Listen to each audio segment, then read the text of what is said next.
Okay, so today we're diving deep into refractive eye surgery. Ooh, exciting. It is.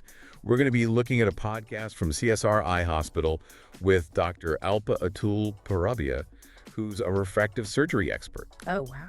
Yeah, and by the end, you should really know whether or not this is something you should even consider, and if so, how to get started. Amazing. So are we talking like LASIK and all that? Exactly. Cool. All that stuff.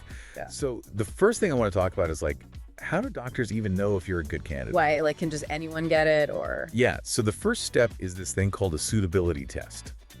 Yeah. It's basically like a super personalized eye checkup. And this is really important because it tells the doctor if your eyes are actually ready for surgery. Okay. So like what kind of stuff happens in this suitability test? Well, a key part is this corneal scan, Okay. which I think sounds a little scary, Yes, Dan. but it's actually really quick and painless. Oh, okay. And basically they're just mapping out your cornea, like the thickness, the shape, the strength. So this like tells them if you're good to go. Yeah, it tells them if it's safe to even do the surgery at all. Gotcha. But it also helps them figure out which specific type of surgery would be best for your eyes. Oh, so it's like super personalized. Exactly. It's all about finding the safest and most effective path for you. I like that. Yeah. So, okay, you've done your suitability test. You're a good candidate. Awesome. How do they actually decide which surgery to do? Yeah, like how do they choose? Well, that's where these test results are super important. Okay. So, for example, let's say you have thick corneas. Mm-hmm. LASIK is often a good choice in that case. Yeah, I've heard of that one. Yeah, it's pretty popular, known for its quick recovery time. And that's the one that like reshapes your cornea, right? It does. Okay, cool. But if you have thinner corneas, they might recommend something called PRK.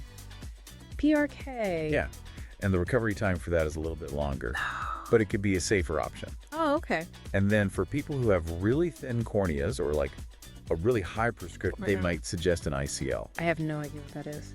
It stands for implantable Collamer lens.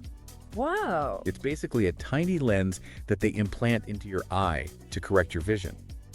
Huh. So it's not even like a laser procedure. Exactly. It's a completely different approach. Whoa, so many options. It's like finding the right fit for your eyes. Yeah. You know, I get it. like a tailored suit or a custom-made pair of shoes. Probably. So to recap, we've got the suitability test, Right. which tells us if you're a candidate and then guides the surgeon towards the best surgical option for you. Got it. And thankfully, with all these advancements in technology, Yeah. there's probably a solution out there for almost everyone. That's awesome. So now I have a question for you, listener. Ooh. I like this part. Imagine you could just wake up and have perfect vision. Oh, man.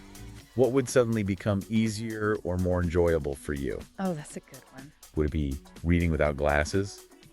Or traveling without contacts? Yeah. Or maybe just waking up and seeing the world in perfect focus? That's a really good question. And the answer might just be the first step in your journey to clearer vision. Ooh, I like it. So That's the deep dive. that's our deep dive for today. Awesome. I learned a lot. Me too. Thanks for joining me. Thanks for having me. And we'll see you next time for another deep dive. Bye, everyone.